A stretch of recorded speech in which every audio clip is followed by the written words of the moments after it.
The emergency signal came through the void like a scream in the darkness. Commander Zethkar's 4 massive arms moved across the control panel of the Void Talon with practiced ease. His chitinous armor gleamed under the ship's red lighting as he studied the readings. Something was out there, drifting near the edge of the Kepler 442 system. "Unknown vessel in distress," reported his communications officer, Subcommander Thylak. "Life signs detected, but the species signature is not in our database." Zethkar's mandibles clicked together in thought. In his 40 years of service to the Vraxian Empire, he had encountered dozens of species across the galaxy. Most cowered when they saw his kind. The Vraxians were apex predators from a high-gravity world. Their natural weapons could tear through most metals, and their strength was legendary. Few beings in the galaxy could stand against a Vraxian warrior in combat. "Prepare a boarding party," Zethkar commanded. "Full tactical gear. We do not know if this is a trap or genuine distress." The boarding shuttle approached the damaged vessel slowly. Through the viewports, Zethkar could see massive holes torn in the hull. Atmospheric containment fields flickered weakly, barely holding the ship's air inside. Whatever had attacked this vessel had meant to destroy it completely. The ship was smaller than Vraxian vessels, but showed interesting design choices. The hull was smooth and metallic, with angular features that suggested efficiency over intimidation. Strange markings covered the side, symbols that meant nothing to the Vraxian database. "Life support is failing," Thylak reported as they docked. "Radiation levels are elevated. Artificial gravity is functioning at 60%. How are they still alive in there?" Zethkar checked his weapons one final time. "We will soon find out."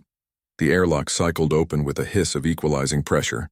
Zethkar stepped through first, his massive frame filling the doorway. Behind him came 4 of his best warriors, each standing over 7 feet tall and armed, with energy weapons capable of melting through starship armor. What they found inside made Zethkar pause in confusion.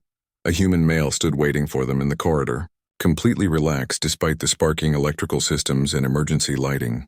He was much smaller than a Vraxian, maybe 6 feet tall, with brown hair and calm blue eyes. He wore a simple blue uniform with patches and insignia that meant nothing to the aliens. "Welcome aboard," the human said with a smile. "I'm Captain Jake Miller. Thank you for responding to our distress signal." Zethkar stared down at the tiny creature. Most species either ran screaming when they saw Vraxians, or immediately submitted by falling to the ground. This human just stood there looking friendly, as if 5 heavily armed alien warriors boarding his dying ship was perfectly normal. "You are not afraid," Zethkar stated, his voice a deep rumble through his translator device. Jake tilted his head slightly. "Should I be? You came to help, right? Though I have to say, you folks are pretty impressive looking. Very intimidating design. Great for psychological warfare, I bet." Before Zethkar could respond, another human appeared from a side corridor. This one was female, with short black hair and bright eyes. She carried some kind of electronic device and was practically bouncing with excitement. "Oh wow, actual aliens," she said, raising the device. "I'm Dr. Lisa Park, xenobiologist. Would you mind if I took some readings? This is incredible. Look at that exoskeleton structure, and those secondary arms. The muscle density must be amazing." Thylak leaned close to Zethkar. "Commander, this female seems more excited to see us than afraid. Is this normal behavior for prey species?" "I do not know," Zethkar replied quietly. A third human emerged from what looked like an engineering section. This one was covered in some kind of oil or grease, holding tools that sparked occasionally. He nodded at the aliens like he met them every day. "Hey there," the human said. "Sam Rodriguez, chief engineer. Sorry about the mess. We took some pretty heavy damage from those machine things. Hull breaches in sections 4 through 7, main power at 40%, and the coffee maker is broken, which is honestly the worst part." Jake nodded seriously. "The coffee situation is critical. We've been rationing what we have left." Dr. Park looked up from her readings. "Oh, we should offer them some. Do you think they can drink coffee? Their biochemistry might be completely different." "Worth a try," Sam said. "I've got some energy bars too. Trail mix flavor." Zethkar felt like he was losing control of the situation. These humans were treating a life-threatening emergency like a minor inconvenience. Their ship was barely holding together. They were surrounded by armed aliens they had never seen before, and they were talking about sharing food and beverages. "Your vessel is severely damaged," Zethkar said, trying to regain some authority. Your life support systems are failing. How are you maintaining such calm? Jake shrugged. Well, we're still breathing, the hull is mostly intact, and help has arrived. Could be worse. Last month we got caught in a solar storm while our shields were down. Now that was exciting. Solar storm? Thylak asked. Those are deadly to most species. Yeah, we lost some equipment and Tom got a pretty good radiation dose, but nothing we couldn't handle, Sam said, still working on some kind of repair. Humans are pretty tough. We have to be. Dr. Park was taking readings of Thylak now, who was too confused to stop her. Fascinating bone density. You must be from a high-gravity world. What's normal gravity for your species? 3.2 times what your ship currently maintains, Thylak answered automatically. Wow, that explains the muscle development. We humans evolved on a one-gravity world, but we adapt pretty well. Some of our athletes train in higher gravity to improve performance. Another human appeared, this one carrying what looked like a weapon, but instead of pointing it at the aliens, he was cleaning it carefully while walking. Everything okay, Captain? The human asked. I heard we had visitors. All good, Rick, Jake replied. These are the folks who answered our distress call. Vraxians, I think he said. Rick nodded at the aliens politely. Appreciate the help. I'm Sergeant Rick Barnes, ship security. Nice hardware you've got there, he said, indicating their weapons. Energy-based? Plasma or particle beam? Zethkar was beginning to feel like he had stepped into some kind of alternate reality. These humans were acting like meeting heavily armed alien warriors was just another day at work. No fear, no submission, just friendly curiosity and casual conversation. We should get you to a repair station, Zethkar said finally. Your ship will not survive much longer in this condition. Jake smiled. That would be great. We appreciate it. Just give us a few minutes to secure the critical systems and we can follow you anywhere you think is best. As the humans scattered to prepare their ship for travel, Zethkar stood in the corridor feeling more confused than he had in decades. He had expected to rescue a terrified, primitive species. Instead, he had found creatures who treated disaster like a minor setback and alien contact like an interesting scientific opportunity.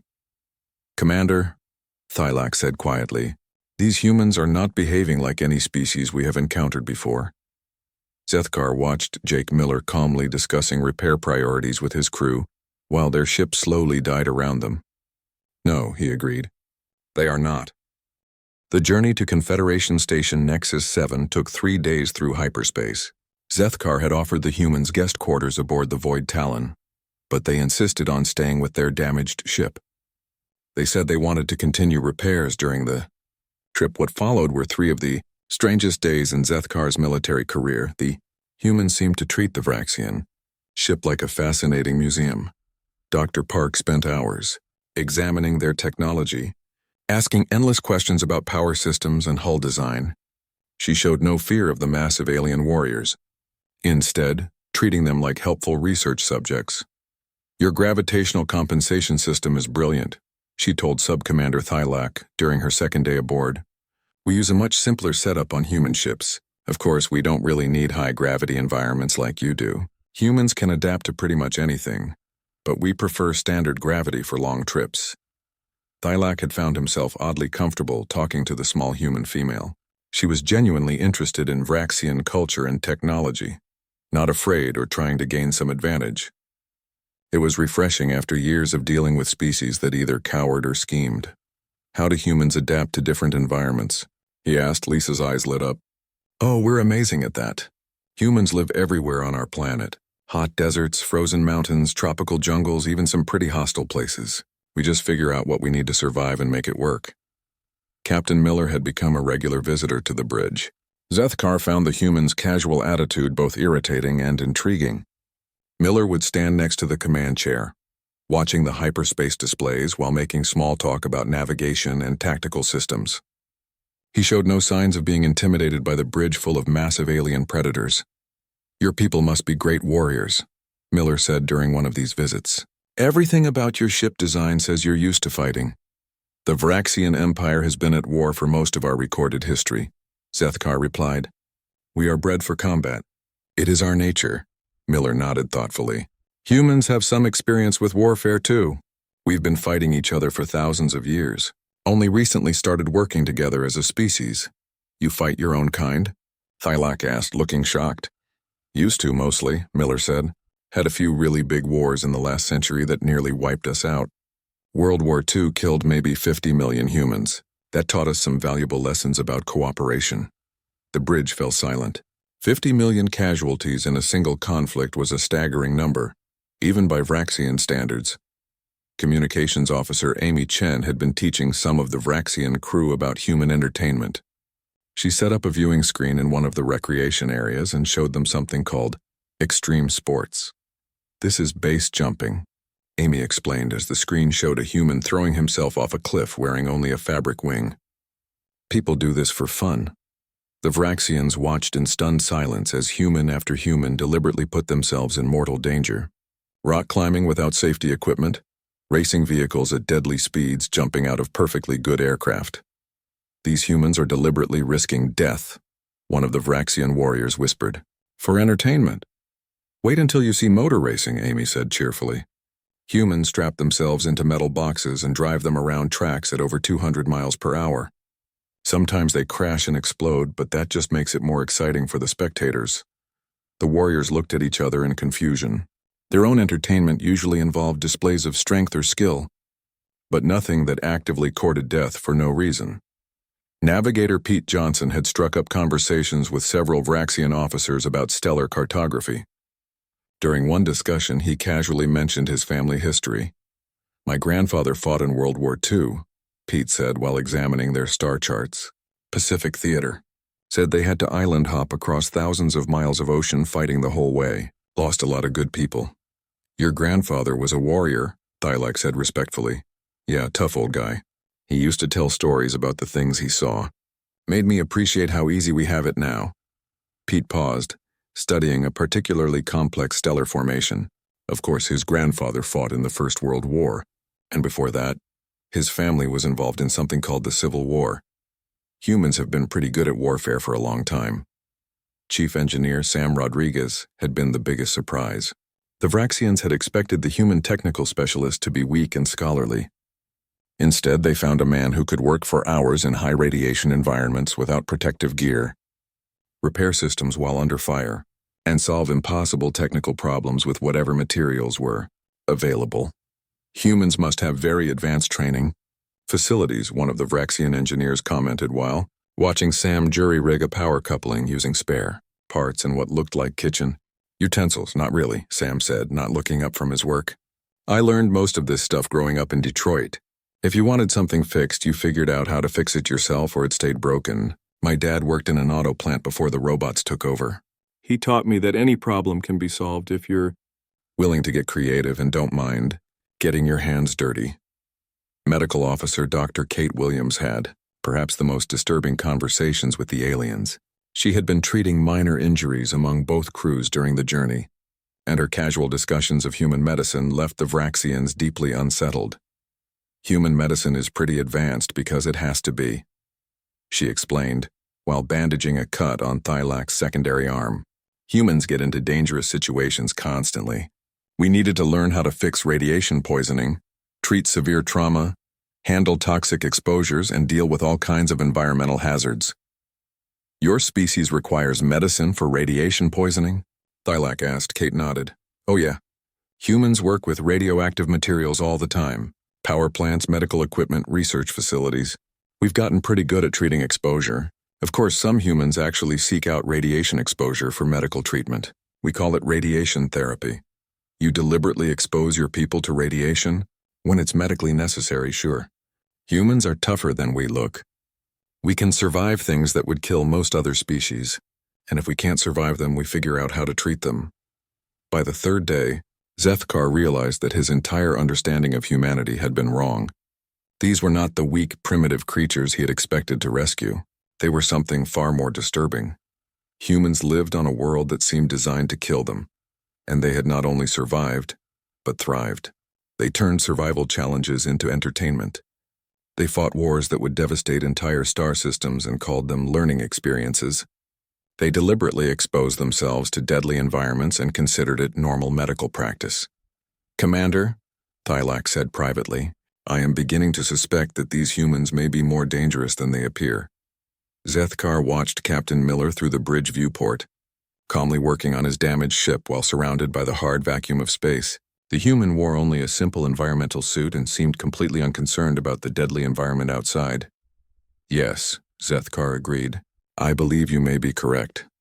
When Confederation Station Nexus 7 appeared on their sensors, Zethkar felt a strange mix of relief and anticipation. Soon other species would meet these humans and he would see how they reacted. Something told him it would be very interesting. Confederation Station Nexus 7 was one of the largest diplomatic facilities in known space. The massive structure housed representatives from dozens of species, each with their own environmental requirements and cultural needs. High Curator Zelnoth, a crystalline being whose body shifted colors to reflect mood and thought, served as the station's administrator. When the Void Talon docked with the damaged human vessel still in tow, news of first contact with a new species spread quickly through the station. Zelnoth immediately arranged for a formal diplomatic dinner, as was tradition when welcoming new species to the galactic community. The humans have accepted our invitation, Zelnoth informed Zethkar as they prepared for the evening's event. The curator's crystalline form glowed with excitement, shifting through blues and greens. I have arranged for traditional delicacies from several member species to be served, along with whatever cuisine the humans prefer. Zethkar's mandibles clicked nervously. After 3 days with the humans, he had developed some concerns about this dinner. Curator, perhaps we should discuss the humans' dietary habits before— Nonsense! Zelnoth's form brightened to a cheerful yellow. Food sharing is the foundation of all diplomatic relations. What could possibly go wrong? The dining hall was magnificent, with separate atmospheric zones for different species. The Vraxians sat in their high-gravity section, while the humans occupied a standard environment area. Representatives from a dozen other species were present, including the crystalline Zephyrians, the insectoid Korthax, and several others curious about the newcomers. Captain Miller entered with his senior staff, all wearing clean dress uniforms. They looked around the grand hall with obvious appreciation, but no sign of being overwhelmed by the magnificent surroundings or the presence of so many alien species. This is incredible, Dr. Park whispered, immediately pulling out her scanner to record everything. Look at the atmospheric separation systems and the gravitational field generators. The first course consisted of traditional delicacies from the host species. Zethkar watched nervously as the servers explained each dish to the humans. This is Vraxian blood fruit, the server said, indicating a dark red sphere that seemed to pulse slightly. It contains mild toxins that most species find stimulating. Please use the neutralizing sauce. Captain Miller examined the fruit with interest. Toxins, what kind? Alkaloids similar to what your database calls nicotine, but much stronger. Without neutralization, it would cause hallucinations and possible respiratory distress in most species. Interesting, Miller said, then promptly bit into the fruit without using any neutralizing sauce. The entire table went silent. Zethkar started to rise, expecting the human to collapse, but Miller just chewed thoughtfully and swallowed. Not bad, Miller said, kinda bitter with a nice kick to it. Reminds me of strong coffee. The Zephyrian representative, a floating crystal being, flickered in alarm. You consumed that without neutralization? That should have killed you. Dr. Williams, the human medical officer, pulled out a small device and scanned Miller quickly. Blood pressure slightly elevated, minor neural stimulation, but nothing dangerous. Humans have pretty good tolerance for alkaloids. We drink caffeine daily, and some of us use nicotine recreationally. Next came the Zephyrian acid root, a twisted vegetable that literally smoked when exposed to oxygen. The server provided special tools and protective gear for handling it. Engineer Rodriguez picked up a piece with his bare hands, causing gasps around the table. This is neat, he said, examining the smoking root. What's the pH level? Approximately 2.1, the server replied weakly. Please use the neutralizing. Rodriguez had already taken a bite. He chewed, considered, then nodded approvingly. Tangy, tastes like really strong vinegar. We have something similar on Earth called pickles, though not quite this acidic. Amy Chen, the communications officer, tried some as well. Oh, this would be great on salad. Very refreshing. The crystalline high curator had turned a deep purple, indicating severe distress. This is impossible. That level of acidity should dissolve organic tissue. Human stomachs are pretty acidic, Dr. Williams explained casually. pH of about 1.5 to 2.0 when digesting. We're used to handling corrosive materials. The Korthak warrior meat was served next. This delicacy was aged in radioactive caves on the Korthak homeworld, giving it a distinctive glow and texture. Most species required radiation shielding just to be in the same room with it. Sergeant Barnes examined the glowing meat with professional interest. "This is radioactive?" "Yes," the server said, now visibly shaking. "Exposure levels are considered safe for short periods, but consumption requires extensive preparation and—" Barnes had already cut off a piece and eaten it. "Not bad. Kind of like jerky, but with more flavor. The radiation gives it a nice warmth going down." At this point, several alien representatives were quietly calling for medical assistance, convinced they were watching a mass suicide attempt. Then the human food arrived. Chef Tony Garcia emerged from the kitchen carrying several platters. He was a large, cheerful man who had volunteered to prepare traditional Earth cuisine for the diplomatic dinner. "Sorry for the wait, folks," Tony said, setting down the first platter. "I brought some casual Earth food. Nothing fancy, just stuff we eat every day." The first platter contained what Tony called Carolina Reaper peppers. They were small, red and wrinkled, looking completely harmless. The alien sensors immediately detected dangerous chemical compounds. "These contain capsaicin," Tony explained. "Pretty mild by Earth standards. We use them to add flavor to food." The alien sensors were going crazy. According to their readings, capsaicin was a powerful neurotoxin capable of causing severe pain and tissue damage. Sergeant Barnes picked up one of the peppers and bit into it while discussing the weather with Pete Johnson. He showed no distress whatsoever, just chewed and swallowed like it was an apple. "How?" Thylak whispered. "How is he not screaming?" "Oh, Rick has a good tolerance," Captain Miller said. "He grew up in Louisiana. They eat spicy food." There. The next platter contained what the humans called ghost pepper salsa. Barnes immediately spooned a large amount onto his plate and began eating it with some kind of fried corn chips. "This is pretty mild compared to what my mom used to make," Barnes said between bites. "She grew her own peppers in the backyard. Used to put them in everything." Dr. Park was scanning the salsa with growing amazement. "The capsaicin concentration is off the charts. This should be classified as a chemical weapon." "Yeah, we used to use pepper spray for crowd control," Amy Chen mentioned casually. "Same basic chemical, just more concentrated." Tony brought out more dishes. Raw oysters that were still alive. Cheese covered in mold cultures that the alien sensors identified as potentially lethal bacteria. Fermented shark meat from Iceland that registered as decomposed organic matter. Century eggs that had been preserved for months in alkaline clay. Each dish came with cheerful explanations from the humans about how it was prepared and why they enjoyed it. The aliens watched in growing horror as the humans consumed item after item that should have killed them instantly.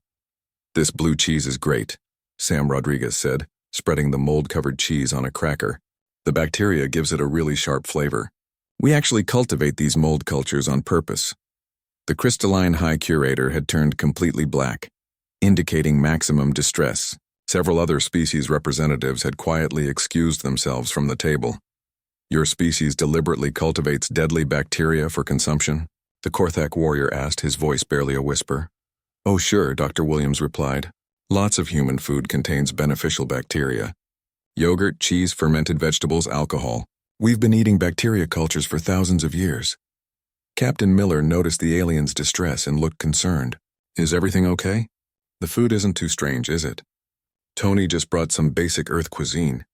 Nothing exotic." Zethkar stared at the human captain, realizing that what they considered basic cuisine was a collection of biological weapons that would devastate most known species.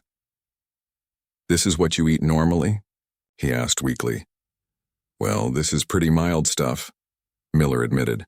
Tony didn't want to overwhelm you folks with anything too spicy or unusual. He left out the really hot peppers and the fermented fish sauce. The table fell completely silent, except for the sound of humans happily eating their collection of toxins, acids, bacteria cultures, and chemical weapons. High Curator Zelnoth had gone completely transparent, a sign of utter bewilderment among his species. Thylak leaned close to Zethkar and whispered, "Commander, I think we may have seriously underestimated these humans." The silence in the dining hall stretched on as the aliens watched the humans continue their meal. Captain Miller noticed the strange atmosphere and paused with a forkful of fermented shark halfway to his mouth. "Are you folks feeling all right?" he asked with genuine concern. "You all look a bit pale." "Well, except for you," he said to the Korthak representative, whose exoskeleton was always black. High Curator Zelnoth had managed to shift back to a dim blue color, though his crystalline form still flickered with distress. "Captain Miller, we are trying to understand how your species can consume these substances without dying." Dr. Williams looked up from her plate of century eggs. "Oh, you mean the food? This is all pretty standard Earth cuisine. Nothing unusual here, nothing unusual." Thylak's voice cracked slightly. "Your people are consuming concentrated neurotoxins, corrosive acids, deadly bacteria cultures, and decomposed organic matter." For pleasure, Sam Rodriguez looked confused. "Well, when you put it like that, it sounds bad. But this is just normal food. We've been eating this stuff for thousands of years." The Zephyrian representative, a floating crystal being named Veltar, drifted closer to the table. "The capsaicin in those peppers you consume would cause immediate neural shutdown in my species." "How do you tolerate it?" Sergeant Barnes shrugged while adding more hot sauce to his eggs. "Humans like spicy food. Burns a little going down, but that's part of the fun. Makes you feel alive." "Feel alive?" the Korthak warrior asked in horror. "You seek out pain for enjoyment?" "Not exactly pain," Amy Chen explained. "More like intensity. Humans enjoy intense experiences. Spicy food, extreme sports, scary movies. We like things that get our adrenaline pumping." Chef Tony emerged from the kitchen again, this time carrying a bottle of clear liquid and looking concerned about the aliens' reactions. "Everything okay out here?" he asked. "I brought some moonshine in case anyone wanted a real drink, but you folks look pretty shaken up already." He poured a small amount of the clear liquid into a glass and offered it to Captain Miller, who accepted it gratefully. "Thanks, Tony, it's been a long day." Miller raised the glass in a toast and drank it down in one smooth motion. The alien sensors immediately began shrieking warnings about industrial solvent and toxic alcohol levels. "What was that substance?" Zelnoth asked weakly. "Moonshine," Tony explained cheerfully. "Homemade alcohol. This batch is about 90 proof. My grandfather's recipe from back in Tennessee." "90 proof?" Dr. Park asked while scanning the bottle with her equipment. "This is basically industrial alcohol. The methanol content alone should cause blindness." Tony looked offended. "Hey, I'm a good distiller. That's pure ethanol, no methanol at all. Well, maybe a tiny bit, but nothing dangerous." Engineer Rodriguez accepted a glass and sipped it appreciatively. "Good burn. Reminds me of the stuff my uncle used to make in his garage." "Your people manufacture intoxicating industrial solvents in residential areas?" Veltar asked in amazement. "Sure," Rodriguez said. "Humans have been making alcohol for thousands of years. Beer, wine, whiskey, you name it. It's a pretty basic technology." Dr. Williams pulled out her medical scanner and ran it over the moonshine bottle. "Interesting. This would be classified as a disinfectant by medical standards. We actually use ethanol to sterilize medical equipment." "You use your recreational beverages as medical disinfectants?" Thylak asked. "Well, alcohol kills bacteria," Williams explained. "That's why it burns when you drink it. But humans have good tolerance for ethanol. Our livers process it pretty efficiently. And we've been drinking the stuff so long that we've built up resistance." Captain Miller had finished his moonshine and was now working on something Tony called chocolate cake. The aliens watched in fascination as he consumed what their sensors identified as another collection of mild toxins. "Chocolate contains theobromine," Dr. Park mentioned casually while examining her dessert. "It's toxic to most Earth mammals, but humans can process it just fine. That's why we don't feed chocolate to dogs." "Your food is toxic to other species on your own planet?" the Korthak warrior asked. "Oh yeah," Pete Johnson said while enjoying his coffee. "This coffee contains caffeine, which is basically a pesticide that plants produce to kill insects. But humans like the stimulant effect, so we drink it every day." Amy Chen nodded enthusiastically. "Some humans drink 10 or 12 cups a day. I know people who can't function without their morning coffee. You consume insecticide daily for mental stimulation?" Zelnoth had turned a deep purple again. "When you put it like that, it sounds weird," Amy admitted. "But caffeine is pretty mild stuff. We also eat plants that produce natural toxins. Potatoes contain solanine. Tomatoes have tomatine. Lima beans produce cyanide compounds." "Cyanide?" Thylak whispered. "Just a little bit," Sam Rodriguez said dismissively. Not enough to hurt you unless you eat them raw in huge quantities. Most human food processing removes the dangerous compounds or reduces them to safe levels. Chef Tony had brought out another bottle, this one dark brown with a strong smell. Anyone want some hot sauce? He asked. This is my special blend. Ghost peppers, Carolina Reapers, and a few other things I grow in my garden. He poured some onto his own food while the aliens watched in stunned silence. Their sensors registered the sauce as a concentrated chemical weapon.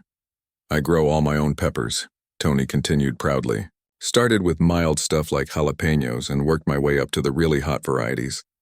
Takes years to build up proper tolerance. You deliberately expose yourself to increasing levels of toxins to build resistance? Feltar asked. That's how it works, Barnes said, adding some of Tony's sauce to his plate. Start with mild peppers and gradually work up to the hot stuff. Eventually, you can handle pretty much anything. Dr. Williams was taking notes on her tablet. It's similar to how we build immunity to diseases. Gradual exposure allows the body to adapt and develop tolerance. Speaking of which, Captain Miller said, Kate, didn't you mention that some humans actually seek out dangerous bacteria exposure for health benefits? Williams nodded. Oh yes, probiotics. We deliberately consume beneficial bacteria to improve digestion and immune function. Some people eat fermented foods specifically for the bacterial cultures. She gestured to her plate, which contained what looked like fermented cabbage, sauerkraut, kimchi, yogurt, kefir, all full of living bacteria that most species would consider dangerous. The Korthak warrior was making strange clicking sounds that his translator identified as distress signals. Your species has turned biological warfare into cuisine. That's a bit dramatic, Captain Miller said with a smile. We just eat what's available and figure out how to make it safe. Humans are pretty adaptable. Tony had brought out one final item, a plate of what he called fugu sashimi. This is from a pufferfish, he explained. The liver and some other organs contain tetrodotoxin, which is deadly if not prepared correctly. But when it's done right, it's considered a delicacy in Japan.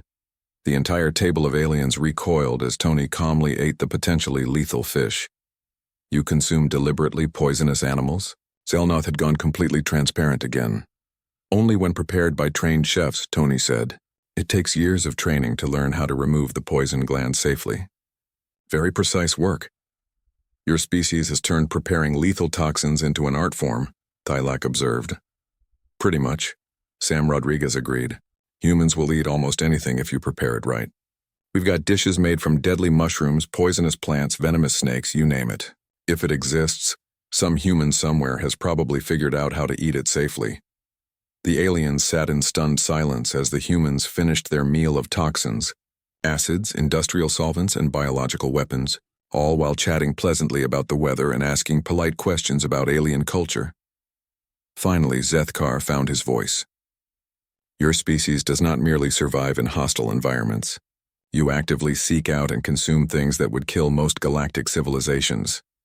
Captain Miller considered this while sipping his coffee. I suppose that's one way to look at it.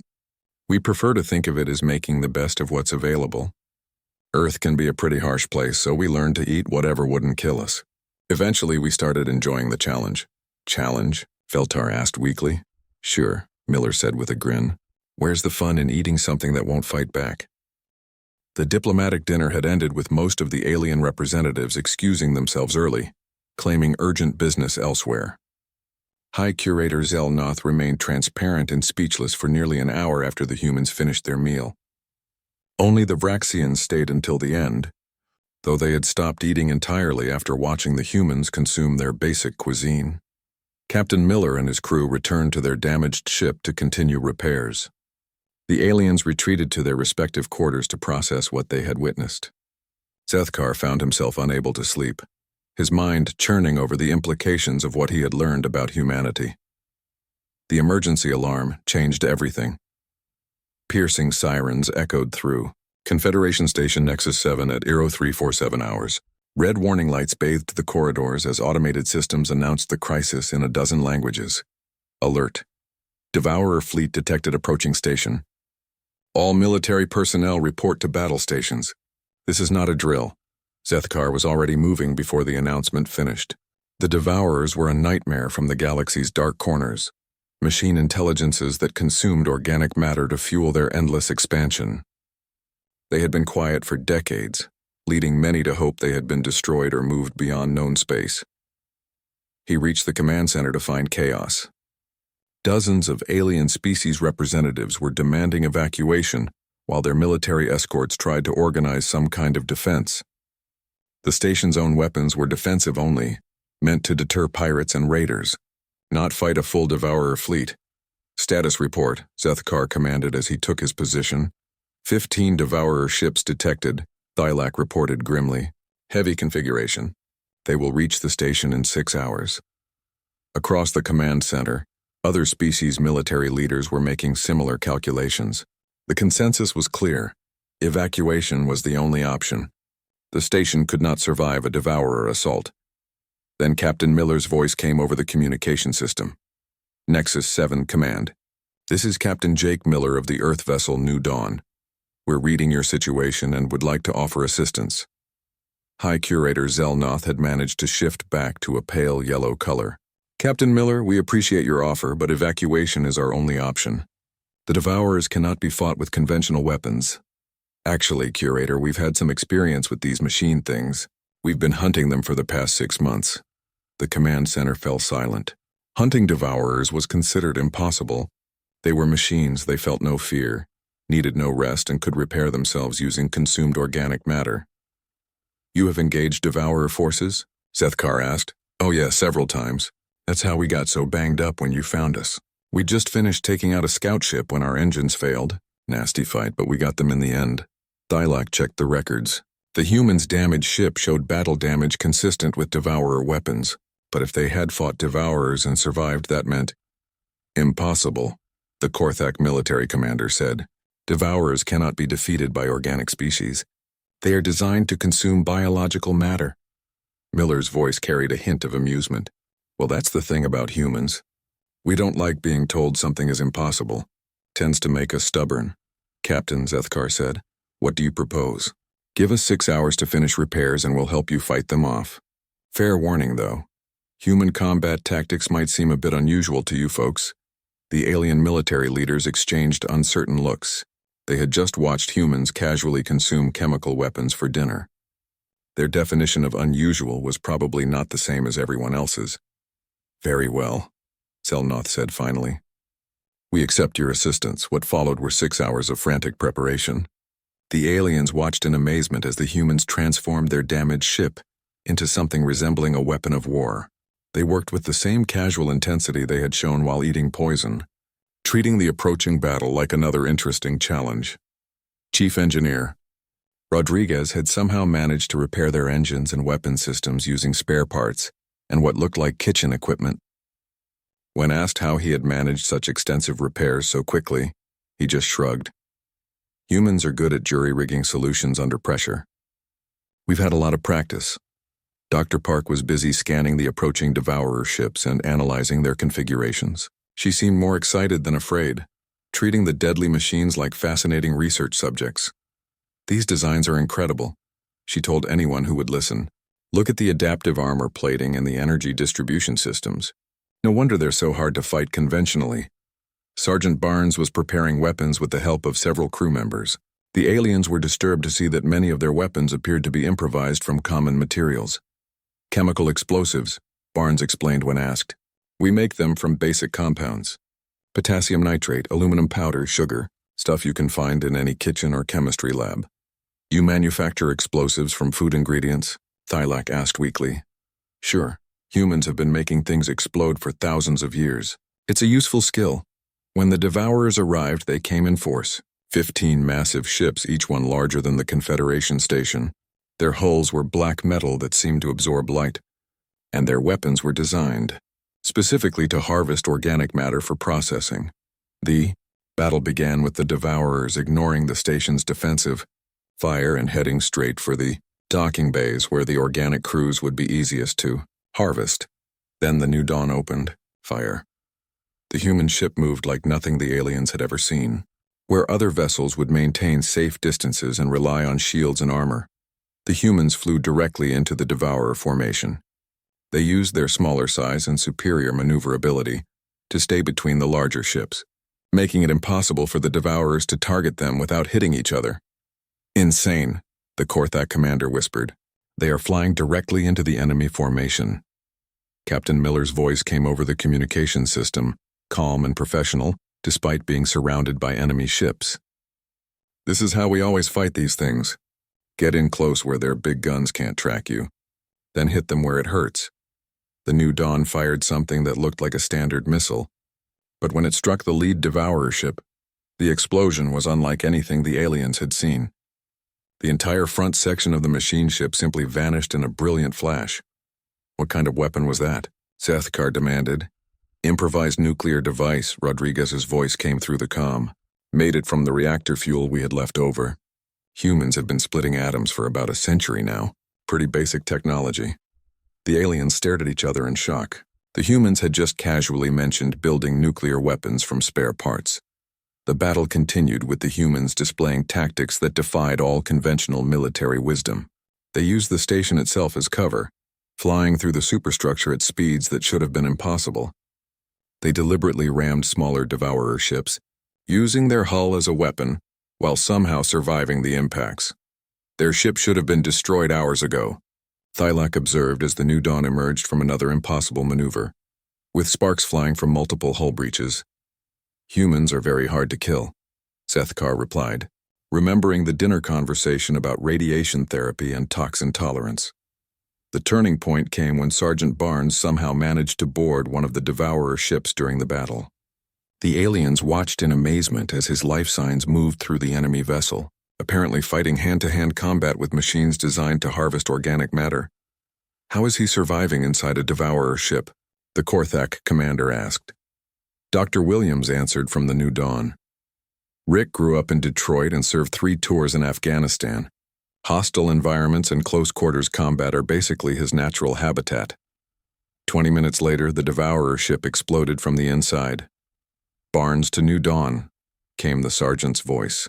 Package delivered. Someone want to pick me up? It's getting a bit warm out here. The humans had somehow extracted their boarding party from the explosion and continued fighting. By the time the battle ended, 12 of the 15 Devourer ships had been destroyed or disabled. The remaining 3 had fled, apparently deciding that fighting humans was not worth the cost. As the New Dawn limped back to the station, trailing atmosphere and sparking from a dozen hull breaches, the aliens gathered to watch them dock. The humans emerged from their battered ship looking tired but satisfied, like they had just finished a particularly challenging day at work. Captain Miller found Zethkar in the docking bay and nodded politely. Thanks for the support, Miller said. Your people handled the evacuation coordination perfectly. Very professional. Zethkar stared at the human captain, trying to find words. These creatures had just accomplished the impossible, defeating a Devourer fleet using improvised weapons and suicidal tactics, and they were thanking him for coordination. Captain Miller, Zethkar said finally, your people do not merely consume toxins for pleasure and survive in hostile environments. You have turned survival into entertainment and danger into daily routine. Miller considered this while Dr. Park examined the wreckage of a Devourer fighter that had crashed near the docking bay.